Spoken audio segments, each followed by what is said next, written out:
Good morning, dear students. Let's move towards the next poem of your unit. Do not ask of me, my love, by Fayaz Ahmad Fayaz. To speak about Fayaz Ahmad Fayaz, basically before partition of India, pre-independent period ನೊಳಗೆ undivided India, undivided Punjab ನೊಳಗೆ ಜನಿಸಿದಂತಹ ಕವಿ ಇವರು. After the independence of India or post partition period ಅಂತ ಹೇಳ್ತೀವಿ, ಆ ಸಂದರ್ಭದಲ್ಲಿ ಇವರು ಪಾಕಿಸ್ತಾನವನ್ನ ತಮ್ಮ ಒಂದು ರಾಷ್ಟ್ರವನ್ನಾಗಿ ಆಯ್ಕೆ ಮಾಡಿಕೊಂಡು he moved towards Pakistan. Though he belongs to Pakistan, he happened to be a staunch follower of Gandhiji.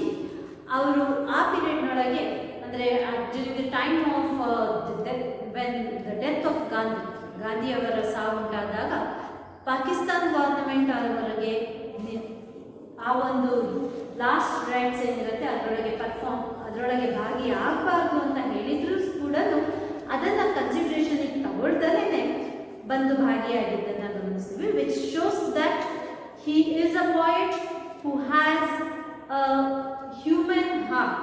ಹ್ಯುಮ್ಯಾನಿಟಿಯ ಬಗ್ಗೆ ಮಾನವೀಯತೆ ಮನುಷ್ಯನ ಸಂಕಷ್ಟಗಳು ಅನೇಕ ತಲೆಮಾರುಗಳಿಂದ ನಾವು ವಿವಿಧ ರೀತಿಯ ಸಮಸ್ಯೆಗಳಲ್ಲಿ ಏನು ಬಳಲ್ತಾ ಇದ್ದೀವಿ ಇದೆಲ್ಲದರ ಬಗ್ಗೆ ತಮ್ಮ ಒಂದು ಕವನಗಳಲ್ಲಿ ದುಃಖವನ್ನ, ಆತಂಕವನ್ನ, ಬೇಸರವನ್ನ ಅವರು ವ್ಯಕ್ತಪಡಿಸೋದನ್ನು ನಾವು ಗಮನಿಸ್ತೀವಿ. ಪ್ರೀತಿ ಅಂತಕ್ಕಂಥದ್ದು, ಲವ್ ಅಂತಕ್ಕಂಥದ್ದು ಆ್ಯಂಡ್ ಹ್ಯಾಪಿನೆಸ್ ಅನ್ನೋದನ್ನ ಕೇವಲ ನಮ್ಮದೇ ಆಗಿರ್ತಕ್ಕಂತಹ ರಿಸ್ಟ್ರಿಕ್ಟೆಡ್ ಪ್ರಪಂಚಕ್ಕೆ, ಒಂದು family and love between two individuals and happiness or comfort life of two individuals, ಇದನ್ನ ಮೀರಿ happiness and comfortable life of the co people or people around us ಎಂದರೆ ಅದರ ಬಗ್ಗೆ ಚಿಂತನೆಯನ್ನ ನಡೆಸ್ತಕ್ಕಂತಹ ಕವಿಯವರು. ಅಂತಹದೇ ಆಲೋಚನೆಯನ್ನ ನಾವು ಇವರಿಗೆ ಬರೆದಿರ್ತಕ್ಕಂತಹ do not ask of me my love ಅನ್ನುವ ಪದ್ಯದೊಳಗೆ ಕಾಣ್ತೀವಿ. Do not ask of me my love, ಈ ಪೋಯಮ್ ಅನ್ನ ನಾವು for our better understanding we can actually broadly classify this poem into two divisions. The first part or the first portion ಏನಿದೆ, first portion ಒಳಗೆ the poem seems to be it opens with a couplet. Do not ask of me my love, that love I once had for you ಅನ್ನುವ ಕಪ್ಲೆಟ್ ಇಂದ ಪ್ರಾರಂಭವಾಗಿ ಆನಂತರ detailed ಆಗಿರ್ತಕ್ಕಂಥ long run paragraphs ಗಳು ಹೋಗುತ್ತಕ್ಕಂಥದ್ದು, which is the first half of the poem. The first half of the poem ಒಳಗೆ poet ತುಂಬಾ restricted ಆಗಿರ್ತಕ್ಕಂತಹ individual world ನೊಳಗಿರ್ತಕ್ಕಂತಹ ಪರ್ಸನಲ್ ಎಮೋಷನ್ಸ್ ಬಗ್ಗೆ ಮಾತಾಡ್ತಿರ್ತಕ್ಕಂಥದ್ದನ್ನು, restricting himself only to his own world ಅನ್ನು ನಾವು ಗಮನಿಸ್ತೀವಿ. And in the second half, the second stanza or the second half ಏನಿದೆ, long stanza, where he picturizes or he presents various kinds of problems that he has witnessed around him, the suffering of the humanity as such, the realization of the poet or the poet coming in terms with reality of the true world outside his world of illusion and outside the world of fantasy. ಅವನದೇ ಆಗಿರ್ತಕ್ಕಂತಹ ಕಾಲ್ಪನಿಕ ಪ್ರಪಂಚ, ತನಗೆ ಮತ್ತು ತನ್ನ ಭಾವನೆಗಳಿಗೆ ಮಾತ್ರ ಸೀಮಿತವಾಗಿರ್ತಕ್ಕಂತಹ ಪ್ರಪಂಚದಿಂದ ಹೊರಬಂದಂತಹ, ಆ ಫ್ಯಾಂಟಸಿಯಿಂದ ಹೊರಬಂದಂತಹ ಕವಿ ಒಬ್ಬ ಮಾನವತಾವಾದಿಯಾಗಿ ನಮಗೆ ಆ ಸೆಕೆಂಡ್ ಹಾಫ್ನೊಳಗೆ ಕಾಣ್ತಕ್ಕಂಥದ್ದು. ಆ ವ್ಯಕ್ತಿ ಅವನು he actually feels bad, he laments for the pathetic condition or the age-old problems that humankind is facing. He feels bad about the problems that humankind or we human beings have witnessed throughout centuries. He wants to be an answer. He wants to be an answer to all kinds of sufferings, to all kinds of oppressions that mankind has witnessed.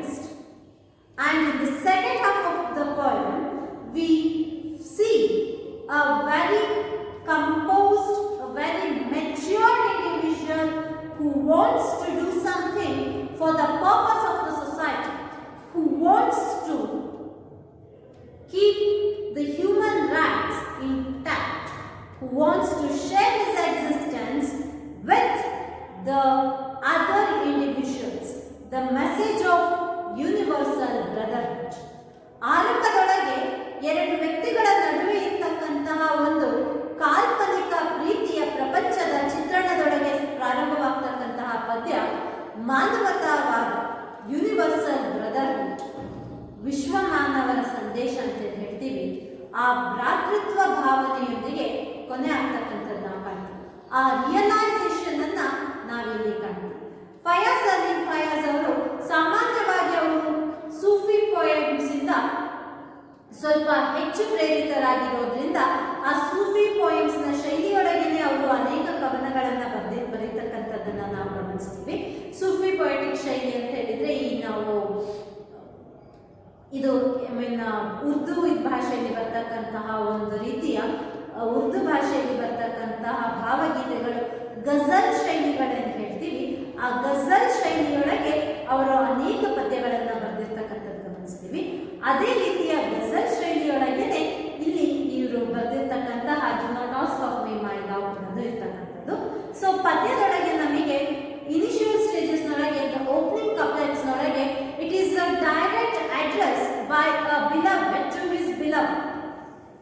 ಒಬ್ಬ ಪ್ರೇಮಿ ತನ್ನ ಪ್ರಿಯತಮೆಗೆ ಮಾತಾಡ್ತಿರ್ತಕ್ಕಂಥ ಅಥವಾ ಅವಳಿಗೆ ಸಮಾಧಾನ ಪಡಿಸ್ತಿರ್ತಕ್ಕಂಥ ಅಥವಾ ಅವಳಿಗೆ ಅರ್ಥ ಮಾಡಿಸುವಂತಹ ಒಂದು ಪ್ರಯತ್ನದಲ್ಲಿರ್ತಕ್ಕಂಥ. In the first version or the first portion of poem ಅಂತ ಕರಿತೀವಿ, ಅದು ಸಂಪೂರ್ಣವಾಗಿ ಅವರೊಳಗಿರ್ತಕ್ಕಂಥ ಇಂಟಿಮೇಟ್ ಫೀಲ್ ಅನ್ನ and how the poet imagined that his word is just she. ಅಂದ್ರೆ ಅವನ ಪ್ರಪಂಚವನ್ನ ಅವನು ಕೇವಲ ಅವಳ ಇರುವಿಕೆಗೆ, ಅವಳ ನಗುವಿಗೆ, ಅವಳ ಸಂತೋಷಕ್ಕೆ, ಅವಳ ದುಃಖವನ್ನ ಕಡಿಮೆ ಮಾಡಲಿಕ್ಕೆ ಮಾತ್ರ ತನ್ನನ್ನು ತಾನು ಸಂಪೂರ್ಣವಾಗಿ ಸೀಮಿತಗೊಳಿಸಿಕೊಳ್ತಕ್ಕಂತಹ ಒಂದು ಮನಸ್ಥಿತಿ.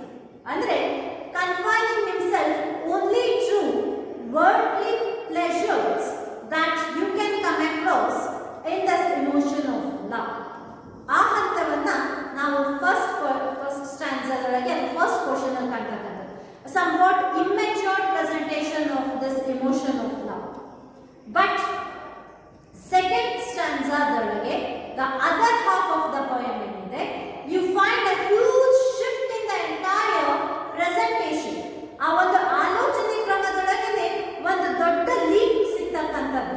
That is, poet actually who begins his poem where he recalls the happy days when he shared the deep love towards his beloved ಏನಿದೆ, he actually considers her as his entire world. ಅವನ ಇಡೀ ಪ್ರಪಂಚವೇ ಅವನು ಅನ್ನುವ ಮಟ್ಟಕ್ಕೆ ತನ್ನನ್ನು ತಾನು ಸೀಮಿತಗೊಳಿಸಿಕೊಂಡಂತಹ ಕವಿ ಸಡನ್ ಆಗಿ ಸೋಷಿಯಲ್ ಇಶ್ಯೂಸ್ ಅಂದ್ರೆ ಸಮಾಜದೊಳಗಿರ್ತಕ್ಕಂತಹ ಸಮಸ್ಯೆಗಳ ಕಡೆಗೆ ಒಂದು ಬಾರಿ ತನ್ನ ದೃಷ್ಟಿಯನ್ನ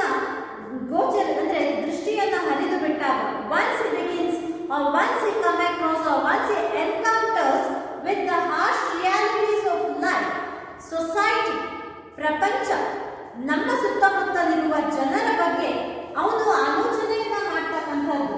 That is the harsh realities of the sufferings of the people around him actually bring about a huge change in his attitude.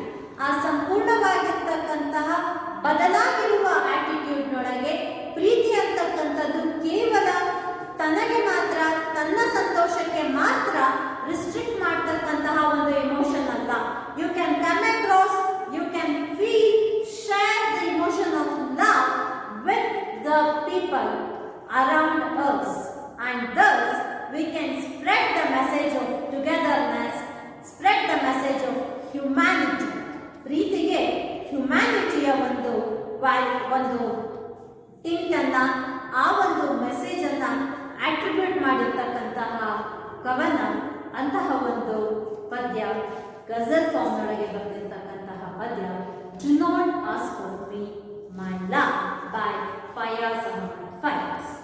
Do not ask of me my love, that love I once had for you. There was a time when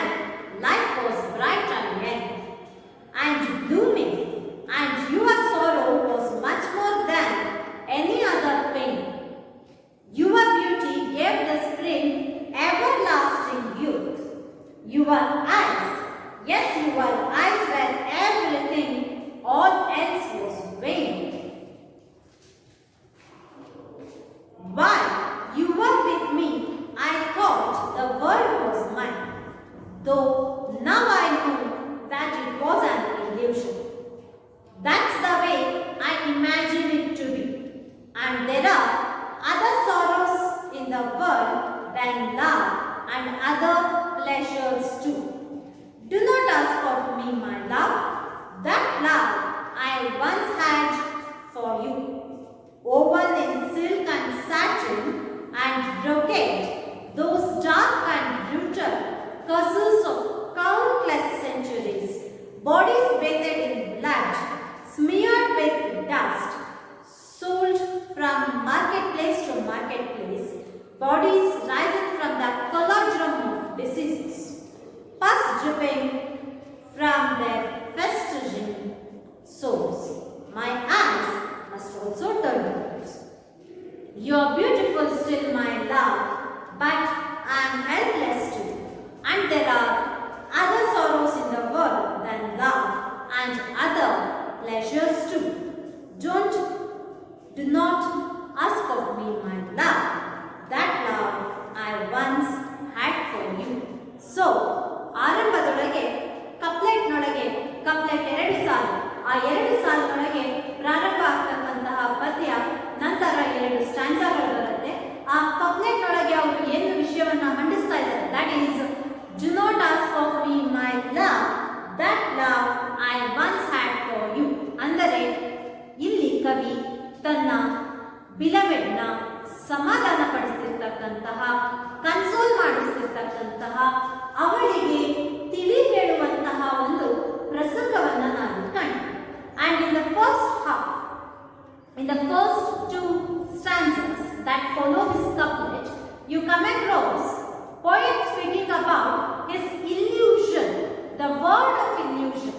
ಅವನದೇ ಆಗಿರ್ತಕ್ಕಂತಹ, ಅವನಿಗೆ ಮತ್ತು ಅವನ ಪ್ರಿಯತಮೆಗೆ ಮಾತ್ರ ಮೀಸಲಾಗಿದ್ದಂತಹ ತನ್ನ ಪ್ರಪಂಚ, ಅಂದರೆ ಅವರಿಬ್ಬರೇ ಅಂತ ಭಾವಿಸಿದಂತಹ ಆ ಕಾಲ್ಪನಿಕ ಪ್ರಪಂಚದ ಪರಿಚಯ. That illusion world, those happy days when he had deep love for his beloved. ಆ ಸಂತಸದ ಕ್ಷಣಗಳು, ಅವನ ಮನಸ್ಸಿನೊಳಗಿದ್ದಂತಹ ಉಲ್ಲಾಸವನ್ನ ಅವನ ಒಂದು ಕಾಲ್ಪನಿಕ ಪ್ರಪಂಚವನ್ನು, the romanticised version of love ಏನಿದೆ, ಅವುಗಳನ್ನು, ದಟ್ ಈಸ್ ಲವ್, ಆ ಒಂದು ಕಲ್ಪನೆ, actually which is not reality, it is too far from reality, illusion, ಕಲ್ಪನೆ ಏನು, that love has the power, it has the capacity, it has a magical powers to do anything and everything in the world. ಅದನ್ನ ಇಲ್ಲಿ present ಮಾಡ್ತೀವಿ. He presents the beauty of this lady has the most enchanting beauty of it, has the one which inspires nature. ಅವಳ ಸೌಂದರ್ಯದೊಳಗೆ ಪ್ರಕೃತಿಯ ಸೌಂದರ್ಯವನ್ನು, ಅಥವಾ ಪ್ರಕೃತಿಯ ಸೌಂದರ್ಯಕ್ಕೇನೆ ಇವಳ ಸೌಂದರ್ಯ ಸ್ಫೂರ್ತಿ ಎಂಬಂತೆ ಅವನು ಭಾವಿಸಿದ್ದನು. And how he felt, how happy he was when he spent lighter moments with his beloved. ಅವುಗಳನ್ನು first half of the poem ನೊಳಗೆ ಪ್ರೆಸೆಂಟ್ ಮಾಡ್ತಿರ್ತಾರೆ. Do not ask of me my love, that love I once had for you. I once had for you ಅಂದ್ರೆ ಈ ಹಿಂದೆ ನಿನಗೆ ನಾನು ತೋರಿಸ್ತಿದ್ದಂತಹ ಪ್ರೀತಿ ಏನಿತ್ತು, that is 24/7 available for you. ಅದು ಕ್ಷಣ ಪ್ರತಿ ಕ್ಷಣವೂ ನಿನಗೋಸ್ಕರವೇ ಸೀಮಿತವಾಗಿದ್ದಂತಹ ನಾನು, ಹಾಗೂ ಆ ರೀತಿಯ ನನ್ನ ವ್ಯಕ್ತಿತ್ವವನ್ನು ಇವತ್ತು ನೀನು ನಿರೀಕ್ಷಿಸಲಿಲ್ಲ. ಸೊ ಪೋಯಮ್ ಸ್ಟಾರ್ಟಿಂಗ್ ಒಳಗೆ a sense of realisation, already a sense of realisation in the mind set of poet ನಮಗೆ ಇಲ್ಲಿ ಸ್ಟಾರ್ಟಿಂಗ್ ಆ ಕಪ್ಲೆಟ್ ನೊಳಗೆ ಓಪನಿಂಗ್ ಲೈನ್ಸ್ ನೊಳಗೆ ನಮಗೆ ಪ್ರೆಸೆಂಟ್ ಮಾಡ್ತಾ ಇದೆ. Do not ask of me my love, that love I once had for you. There was a time when life was bright and young and blooming. So, he says that in the earlier times when he was in love with this lady, he felt as if life was bright. ಬದುಕಿನೊಳಗೆ ಇದಕ್ಕಿಂತ ಉತ್ತಮವಾಗಿರ್ತಕ್ಕಂತಹ ಕ್ಷಣಗಳು ಮತ್ತೊಂದಿಲ್ಲ ಎನ್ನುವಂತೆ ಭಾವಿಸಿದ್ದಂತೆ. He thought that life was bright, young, blooming. Blooming ಅರಳ್ತಾ ಇರ್ತಕ್ಕಂಥದ್ದು. That is, life filled with happiness, ಸಂತಸ, positive energy, and bright. And I felt as if the entire world is happy when you are happy. And your sorrow was much more than any other pain. Yes, I do agree that there was a time when I felt that all that matters to me in this world is your happiness. And all that matters to me is to see to it that you do not come across any kind of sufferings, any kind of pain and problem. ಸಣ್ಣ ಸಮಸ್ಯೆಯು ಕೂಡ ಅವಳ ಬದುಕಿನೊಳಗೆ ಬರದಂತೆ ಅವಳನ್ನ ನೋಡ್ಕೊಳ್ಳೋದೇ ನನ್ನ ಬದುಕು ಅಂತ ಅನ್ಕೊಂಡಿದ್ದೆ. And that is what I felt as, which I believe to be life filled with brightness, life filled with glow. But now I have realized, ಅವತ್ತು ನಿನ್ನ ಸಮಸ್ಯೆ ಅವಳಿಗಾಗ್ತಕ್ಕಂಥ ಒಂದು ಸಣ್ಣ ಪುಟ್ಟ ನೋವು ಕೂಡ ಇವನ್ನ ಇಡೀ ಪ್ರಪಂಚವೇ ತಲ್ಲಣಗೊಳಿಸ್ತಿರೋ ಹಾಗೆ. He would have gone mad, been like he was disturbed at the very sight of her pain. Your sorrow was much more than any other pain. ಇವಳ ನೋವಿನ ಮುಂದೆ ಪ್ರಪಂಚದೊಳಗಿರ್ಬೋದಾಗಿರ್ತಕ್ಕಂಥ ಯಾವುದೇ ರೀತಿಯ ಸಮಸ್ಯೆಗಳು, ಯಾರದೇ ಕಷ್ಟ, ಯಾರದೇ ನೋವು, ಯಾರದೇ ಸಾವು ಅವನಿಗೆ ಬಾದರ್ ಮಾಡ್ತಾ ಇರಲಿಲ್ಲ. Which means he was confined only to her. ಅವಳು ಮಾತ್ರ ಅವನ ಸಂಪೂರ್ಣ ಹಾಗೂ ಏಕೈಕ ಪ್ರಪಂಚವಾಗಿದೆ. But your beauty gave the spring everlasting youth. Spring ವಸಂತ ಋತು. ನಿನ್ನ ಸೌಂದರ್ಯವನ್ನೇ ನೋಡಿ ವಸಂತ ಋತುವಿನೊಳಗೆ ಎಲೆಗಳು ಚಿಗುರುತ್ತಿದ್ವೇನೋ ಎಂಬಂತೆ. ಅಷ್ಟರ ಮಟ್ಟಕ್ಕೆ he was mesmerized in her beauty. He was totally enchanted by her beauty. Your eyes were everything, all else was vain, useless, waste. ಅವನಿಗೆ ಅವಳ ನೋಟ, ಅವಳ ನಗು, ಕಣ್ಣು ಇಲ್ಲಿ ಅವಳ ಪ್ರಪಂಚವನ್ನು ಸೂಚಿಸುತ್ತೆ. ಅವಳ ಕಣ್ಣುಗಳು, ಅವಳ ಕಣ್ಣಿನೊಳಗಿದ್ದಂತಹ ಆ ಸಂತೋಷ ಇವನ ಸಂಪೂರ್ಣ ಪ್ರಪಂಚವಾಗಿದೆ. Which means she happened to be his entire world and all else. ಪ್ರಪಂಚದಲ್ಲಿರ್ತಕ್ಕಂಥ ಬೇರೆ ಯಾರದೇ ನಗು, ಬೇರೆ ಯಾವುದೇ ಸಾಧನೆ, ಬೇರೆ ಯಾವುದೇ ನೋವು, ಪ್ರಪಂಚದಲ್ಲಿರುವಂತಹ ಬೇರೆಲ್ಲ ನೋವು, ನಲಿವು ಇವೆಲ್ಲವೂ ಅವನಿಗೆ ನಗಣ್ಯವಾಗಿದೆ. All else was vain. He considered all else as just waste, as nothing. He was least bothered about the world outside his world. ಅವನ ಪ್ರಪಂಚ, ಅವನು ಮತ್ತು ಅವಳು ಇಬ್ಬರು, ಅದನ್ನ ಬಿಟ್ಟು ಇರುವಂತಹ ಬೇರೆ ಪ್ರಪಂಚ, it was nothing to him. It was like nothing. And the Father says, while you were with me, I thought the world was mine. Nothing existed in the world beside the beloved and outside the world. And he feels that the entire world was his when she was with me. ಅಂದ್ರೆ ರೊಮ್ಯಾಂಟಿಸೈಸ್ಡ್ ಆಗಿ ನಾವು ಹೇಳ್ತಕ್ಕಂಥದ್ದು, ನೀನೊಬ್ಬಳಿದ್ರೆ ಸಾಕು, ನಾನು ಪ್ರಪಂಚವನ್ನೇ ಗೆದ್ಕೊಂಡ್ ಬರ್ತೀನಿ, you are my soul and whole, strength, inspiration, etcetera etcetera. The same thing is what is present in here. I felt as if all my goodness, all my positive energy, all my courage, inspiration, my entire world is just you. And your happiness is the world's happiness, and your sorrow, me, the world is feeling sad. ಅಂದ್ರೆ ಇಡೀ ಪ್ರಪಂಚದ ನಗು ಇವಳ ನಗುವಾಗಿತ್ತು, ಇಡೀ ಪ್ರಪಂಚದ ದುಃಖವೇ ಇವಳ ದುಃಖವಾಗಿತ್ತು. though now I know that it was an illusion. But ತನ್ನ younger days ನೊಳಗೆ, because he says life was young, bright and young, younger days ನೊಳಗೆ ಅವನ ಒಂದು immature attitude towards life ಇದ್ದಾಗ he felt that the entire world consisted of she alone. But as he grows old, as he comes across with reality, as he comes in terms with reality, ವಾಸ್ತವದ ಪರಿಚಯ ಅವನಿಗೆ ಆದಂತೆ, ಆ ವಾಸ್ತವದ ಪರಿಚಯ ಆದಂತೆ now he is moving towards realization. He is coming in terms with the reality of the world. ವಾಸ್ತವ, ಪ್ರಪಂಚದ ವಾಸ್ತವದ ಅರಿವಾಗ್ತಾ ಇದೆ. ಈ ಎಲ್ಲ ಕಾಲ್ಪನಿಕ ಕನಸುಗಳು, beauty or considering beauty as eternal, considering that her laughter is the lighter moment or the happiest moment of the world, or considering that if she is sad, the entire world is sad, all these things are just illusions. ಇವೆಲ್ಲವೂ ಕೂಡ ಕೇವಲ ಕಲ್ಪನೆ ಮಾತ್ರ, ಇವು ವಾಸ್ತವಾಂಶ ಅಲ್ಲ. Love and beloved is just part and parcel of the world and not the world entirely. ನಮ್ಮ ಇಡೀ ಪ್ರಪಂಚ ಅವರಲ್ಲ, ಕೇವಲ ನಮ್ಮ ಬದುಕಿನ ಒಂದು ಭಾಗ ಮಾತ್ರ ಅನ್ನುವ ರಿಯಾಲಿಟಿ ಈಗ ಇವನಿಗೆ ಅರ್ಥ ಆಗ್ತಾ ಇದೆ. So he says, though now I know that it was an illusion, that's the way I imagined it to be. Now I have realized, ನಾನು ಅವತ್ತು ಅಂದ್ಕೊಂಡಿದ್ದು ನಿನ್ನ ಸೌಂದರ್ಯ ಪ್ರಕೃತಿಯ ಸೌಂದರ್ಯಕ್ಕೆ ಸ್ಫೂರ್ತಿ, ನಿನ್ನ ನಗು ಇಡೀ ಪ್ರಪಂಚದ ನಗು, ನಿನ್ನ ಅಳು ಇಡೀ ವಿಶ್ವದ ಅಳು ಅಂತ ಅಂದ್ಕೊಂಡಿದ್ದೆ. ಇವೆಲ್ಲವೂ ನನ್ನ ಕಲ್ಪನೆ ಎನ್ನುವ ವಾಸ್ತವಾಂಶ ನನಗಿವತ್ತು ಅರಿವಾಗಿದೆ.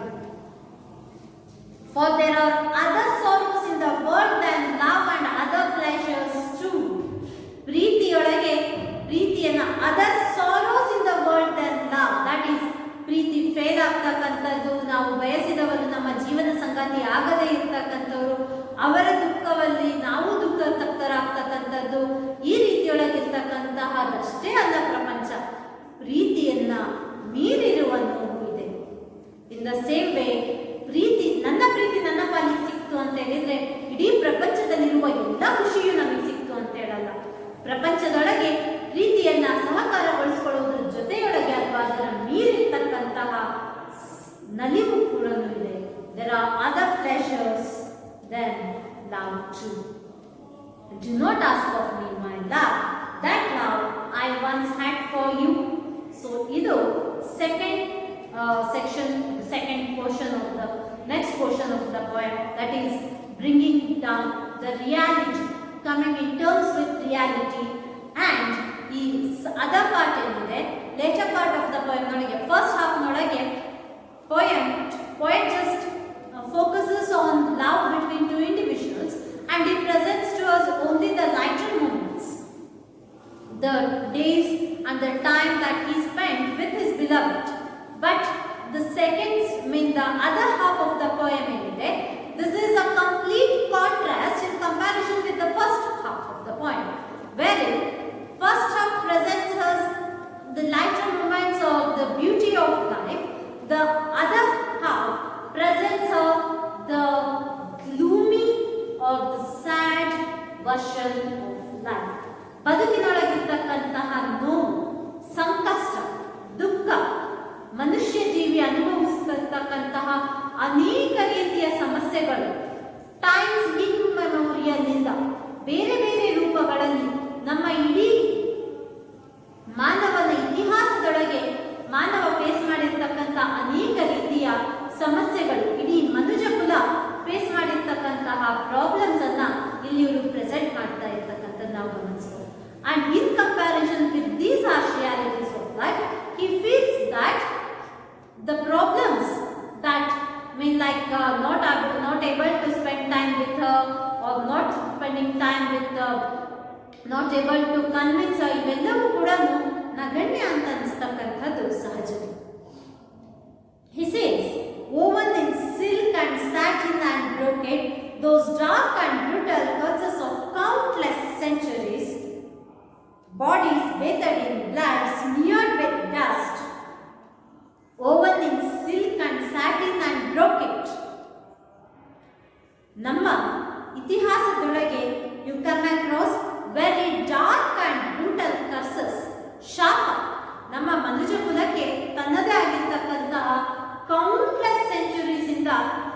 ಯುಗಗಳಿಂದಲೂ ನಾವು ಫೇಸ್ ಮಾಡ್ತಿರ್ತಕ್ಕಂತಹ ಶಾಪಗಳು. ಹೊರ ನೋಟಕ್ಕೆ ತುಂಬ ಉತ್ತಮವಾಗಿರ್ತಕ್ಕಂತಹ ವ್ಯವಸ್ಥೆ ಇದೆ ಅಂತ ಅನಿಸಿದ್ರು ಕೂಡ silk, satin, brocade, that is upper caste richness ಅನ್ನ ಪ್ರೆಸೆಂಟ್ ಮಾಡ್ತಾ ಇದೆ. ಆ ರಿಚ್ನೆಸ್ ಇರ್ತಕ್ಕಂತಹ ಪ್ರಪಂಚ, ಆ ರಿಚ್ನೆಸ್ ಇರುವಂತಹ ಪ್ರಪಂಚ ಆಳ್ತಿರುವಂತಹ poorer section of the society ಏನಿದೆ ಅವರ ಸಂಕಷ್ಟ. You come across bodies weighted in blood. Bodies weighted in blood here is a reference to wars. ಯುದ್ಧಗಳಲ್ಲಿ ರಕ್ತಪಾತ ಆಗಿರ್ತಕ್ಕಂತಹದ್ದು, ಜೀವಗಳನ್ನ ಕಳೆದುಕೊಂಡಿರ್ತಕ್ಕಂತಹ ಅನಾದಿ ಕಾಲದಿಂದ ಅನೇಕ ರೀತಿಯ ಕರಾಳ ಶಾಪವನ್ನ ಇಡೀ ಮನುಜಕುಲ ಫೇಸ್ ಮಾಡಿದೆ. ಕೌಂಟ್ಲೆಸ್ ಸೆಂಚುರೀಸ್ ಇಂದ ಬ್ರೂಟಲ್ ಕರ್ಸಸ್, ಅನಾದಿ ರೀತಿಯ ಶಾಪಗಳು. ಅದರೊಳಗೆ ಒಂದು ಶಾಪ ಮನುಜಕುಲ ಫೇಸ್ ಮಾಡಿರುವ ಶಾಪ, that is bodies weighted in blood. ಯುದ್ಧದ ಸಂಕಷ್ಟಗಳಲ್ಲಿ ಎಷ್ಟೋ ಇನ್ನೋಸೆಂಟ್ ಲೈಫ್ಗಳು ಬಲಿಯಾಗಿರ್ತಕ್ಕಂಥದ್ದು, ನಾವೇ ನಮ್ಮವರ ರಕ್ತಪಾತವನ್ನ ವಿಟ್ನೆಸ್ ಮಾಡಿರ್ತಕ್ಕಂಥದ್ದು, ಅದಕ್ಕೆ ಮೂಕ ಸಾಕ್ಷಿಯಾಗಿರ್ತಕ್ಕಂಥದ್ದು.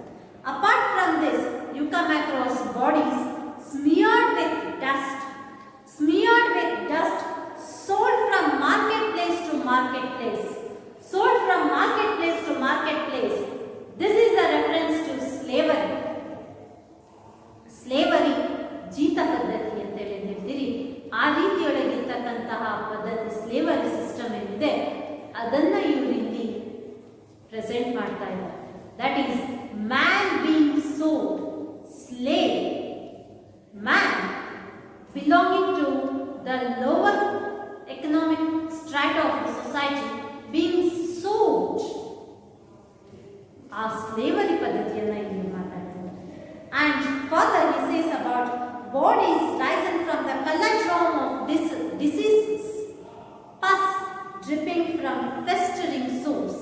Sores ಗಾಯ, ಆ ಗಾಯದಿಂದ ಹೊರಬರ್ತಿರ್ತಕ್ಕಂತಹ ಪಸ್, ಕ್ಯೂ, ಅದು ಯಾವುದಕ್ಕೆ ಸಾಕ್ಷಿ? ಮನುಜಕುಲ ಫೇಸ್ ಮಾಡಿದಂತಹ ಅನೇಕ ಕಾಯಿಲೆಗಳಿಗೆ ಮಾನವ ತುತ್ತಾಗಿದೆ. ಆ ಕಾಯಿಲೆಗಳು ಇಲ್ಲಿ ಈ speaking about concentration camps, Nazi ರೂಲ್ನೊಳಗೆ ಬಂದಂತಹ ಡಿಕ್ಟೇಟರ್ಶಿಪ್ ರೂಲಿನ ಕಾನ್ಸಂಟ್ರೇಷನ್ ಕ್ಯಾಂಪ್ಸ್ಗಳ ಬಗ್ಗೆ ಅವರು ಮಾತಾಡ್ತಾರೆ. Pus dripping from those festering sores. My eyes must also turn to these. ಇಷ್ಟೆಲ್ಲ ಸಮಸ್ಯೆಗಳಿಂದ ಬಳಲ್ತಿರ್ತಕ್ಕಂತಹ ನನ್ನ ಮನುಜಕುಲ ಏನಿದೆ ಅವರಿಗೂ ಕೂಡ ನಾನು ಸಹಾಯ ಮಾಡಿ, ನನ್ನ ಅಣ್ಣ ತಮ್ಮಂದಿರು, that is other human beings around me are facing various kind of problems. We have witnessed slavery, we have witnessed war, we have witnessed the dictatorship rule, and we have also witnessed emergence ಅಂದರೆ ಈ plague ನಂತೆ ಅಥವಾ ಮಾರಕ ಕಾಯಿಲೆಗಳು ಬಂದಂತಹ ಸಂದರ್ಭದೊಳಗೆ ಇಡೀ ಪ್ರಪಂಚವೇ ಸ್ಮಶಾನವಾಗುವಂತಹ, like the one that we are facing today too. ಇಂತಹ ಅನೇಕ ಸಮಸ್ಯೆಗಳಿಗೆ ಇವತ್ತು ನಾವೇನು ಈ ಒಂದು ಕೋವಿಡ್-19 ಫೇಸ್ ಮಾಡ್ತಿದ್ದೀವೋ ಇದು ಕೂಡ ಒಂದು ಅಂದರೆ ಈ ರೀತಿಯ ಸಮಸ್ಯೆಗಳನ್ನು ನಾವು ಪ್ರಪಂಚದೊಳಗೆ ಅಡ್ರೆಸ್ ಮಾಡಬೇಕಾಗಿದೆ. ನಮ್ಮ ಮನುಜಕುಲವನ್ನು ಕಾಡ್ತಾ ಇರ್ತಕ್ಕಂತಹ ಸಮಸ್ಯೆಗಳು ಯುದ್ಧ, ಆ ಯುದ್ಧಗಳು ಆಗದೇ ಇರುವಂತೆ ಶಾಂತಿ ನೆಲೆ ಆಗುವಂತೆ ಕಾಣಬೇಕಾಗಿದೆ. ಮನುಜಕುಲದೊಳಗೆ ಒಬ್ಬ ವ್ಯಕ್ತಿ ಇನ್ನೊಬ್ಬ ವ್ಯಕ್ತಿಯನ್ನ ಸ್ಲೇವ್ ಆಗಿ ಕಾಣ್ತಕ್ಕಂಥದ್ದೇನಿದೆ ಆ ಪದ್ಧತಿಗೆ ನಾವು ಇತಿಶ್ರೀಯನ್ನ ಹಾಡಬೇಕಾಗಿದೆ. ಹೆಲ್ತ್ ಇಶ್ಯೂಸ್ ಅನ್ನ ನಾವು ಆನ್ಸರ್ ಮಾಡ್ಕೋಬೇಕಾಗಿದೆ. ಈ ರೀತಿಯ ಮನುಜ ಅನೇಕ ರೀತಿಯ ಸಮಸ್ಯೆಗಳಿಂದ ಬಳಲ್ತಾ ಇದ್ದಾನೆ, ಅವುಗಳ ಕಡೆಗೆ ನಾವು ದೃಷ್ಟಿ ಹಾಯಿಸಬೇಕಾಗಿದೆ. ಅಂದರೆ ಪ್ರತಿಯೊಬ್ಬರು ಇವತ್ತು ನಾನಾಯ್ತು, ನನ್ನ ಕುಟುಂಬ ಆಯಿತು, ನನ್ನ ಮನೆ ಆಯಿತು, ನನ್ನ ಮಡದಿ ಆಯಿತು ಅಂತೇಳಿ ನಮಗೆ ನಮ್ಮನ್ನ ನಮ್ಮ ಕುಟುಂಬಗಳಿಗೆ ಮಾತ್ರ ಸೀಮಿತಗೊಳಿಸಿಕೊಳ್ಳದೆ, let us turn our eyes, let us think about the broader family, ಸುದೈವ ಕುಟುಂಬ, ಬ್ರಾಡರ್ ಫ್ಯಾಮಿಲಿ ಏನಿದೆ, ನಮ್ಮ ಸಮಾಜ ಏನಿದೆ, ಆ ಸಮಾಜದ ಕಡೆಗೆ ನಾವು ದೃಷ್ಟಿಯನ್ನು ಬೆಳೆಸೋಣ.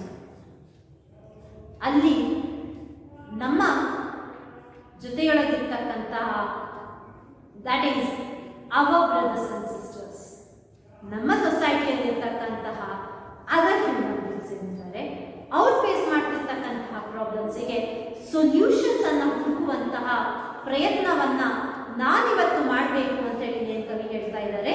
ಇದು ಅವರು ಮಾಡಬೇಕು ಅನ್ನೋದಷ್ಟೇ ಅಲ್ಲದೆ ನಾವು ಮಾಡಬೇಕು ಅನ್ನುವ ಒಂದು ಆಶಯವನ್ನು ಕೂಡ ನಾವಿಲ್ಲಿ ಗಮನಿಸ್ತೀವಿ. You are beautiful still my love. Just because you are grown old, don't consider that you are not beautiful. ನಿನ್ನ ಸೌಂದರ್ಯ ಕಮರಿದೆ ಅನ್ನುವ ಕಾರಣಕ್ಕೆ ನಾನಿವತ್ತು ನಿನಗೆ ಕಾನ್ಸಂಟ್ರೇಟ್ ಮಾಡ್ತಾ ಇಲ್ಲ ಅಂತ ಹೇಳಲ್ಲ. Beauty and love is not related with your external appearance. These are the elements that are related with your internal heart. So, ಅಂದ್ರೆ ನಮ್ಮ ಆಂತರಿಕ ಸೌಂದರ್ಯ ಮನಸ್ಸನ್ನ ಪ್ರೀತಿಸ್ತೀವಿ. ಆ ಮೆಸೇಜ್ ಅನ್ನ ಇಲ್ಲಿ ನಾವು ಕನ್ಕ್ಲೂಡಿಂಗ್ ಸ್ಟ್ಯಾನ್ಸದಲ್ಲಿ ಕಾಣಿಸ್ತಾರೆ. You are beautiful still my love, but I am helpless too. ನಿನ್ನ ಕಡೆಗೆ ನಾನು ಹೆಚ್ಚಿನ ಸಮಯವನ್ನ ಕೊಡದಂತೆ ನನಗೆ ಅನಿವಾರ್ಯತೆ ಮೂಡಿದೆ. ಯಾಕೆ ಅಂತ ಹೇಳಿದ್ರೆ ನನಗೆ ಒಬ್ಬ ಮನುಜನಾಗಿ ಅದೇ ಮನುಜರ ಬಗ್ಗೆ ಒಂದು ಜವಾಬ್ದಾರಿ ಇದೆ. For there are other sorrows in the world than love. ನೀನು ಅಳದಂತೆ, ನೀನು ದುಃಖಿಸದಂತೆ ನೋಡ್ಕೊಳ್ಳೋದು ಹೇಗೆ ನನ್ನ ಜವಾಬ್ದಾರಿ ಅಂತ ಭಾವಿಸಿದ್ನು, ಅದರಂತೆಯೇ I do have other responsibilities. That is to be an answer, to be able to find an answer, to reduce the sorrows of the people around me. ನನ್ನ ಸುತ್ತಲೂ ಇರತಕ್ಕಂತಹ ಜನರ ನೋವನ್ನ ನಾನು ಕಡಿಮೆ ಮಾಡತಕ್ಕಂತಹ ಪ್ರಯತ್ನಕ್ಕೆ ನನ್ನ ಕಡೆಯಿಂದ ಸಮಾಜಕ್ಕೆ ಆಗಬಹುದಾಗಿರುವಂತಹ ಎಷ್ಟು ಸಾಧ್ಯವೋ ಅಷ್ಟು ಒಳಿತನ್ನ ಮಾಡುವಂತಹ ಜವಾಬ್ದಾರಿ ಇವತ್ತು ನನ್ನ ಕಡೆಗೆ. There are other sorrows in the world than love and other pleasures too. ನೀನೊಬ್ಬಳು ಸಂತೋಷದಲ್ಲಿದ್ದರೆ ಈ ಪ್ರಪಂಚ ಸಂತೋಷದಲ್ಲಿರುತ್ತೆ ಅಂತ ಭಾವಿಸಿದ್ದೆ. Now I have realized that it is an illusion. ಅದು ನನ್ನ ತಪ್ಪು ಕಲ್ಪನೆ ಅನ್ನೋದು ಇವತ್ತು ಅರ್ಥವಾಗಿದೆ. ಎಷ್ಟೋ ಮನೆಗಳಿಗೆ ಅವರ ಸಣ್ಣ ಸಣ್ಣ ನಲಿವಿಗೆ ನಾನು ಪಾತ್ರವಾಗಬಹುದು ಅನ್ನುವಂತಹ ಒಂದು ರಿಯಲೈಸೇಷನ್ ನನಗೆ ಬಂದಿದೆ. So I want to witness the other pleasures of society too. So do not ask of me my love, that love I once had for you. I do love you today, but the only difference is that I have realized what is life. I have come to know, or now I have understood, that life just does not consist of me and you. It is something more than that. ನಾನು ಮತ್ತು ನೀವು ಇಬ್ಬರೇ ಪ್ರಪಂಚ ಅಲ್ಲ, ಅದನ್ನು ದಾಟಿ ಇರತಕ್ಕಂಥ ಪ್ರಪಂಚ. The happiness of people around me is also my responsibility, and so I want to be a part of that happiness. We as human beings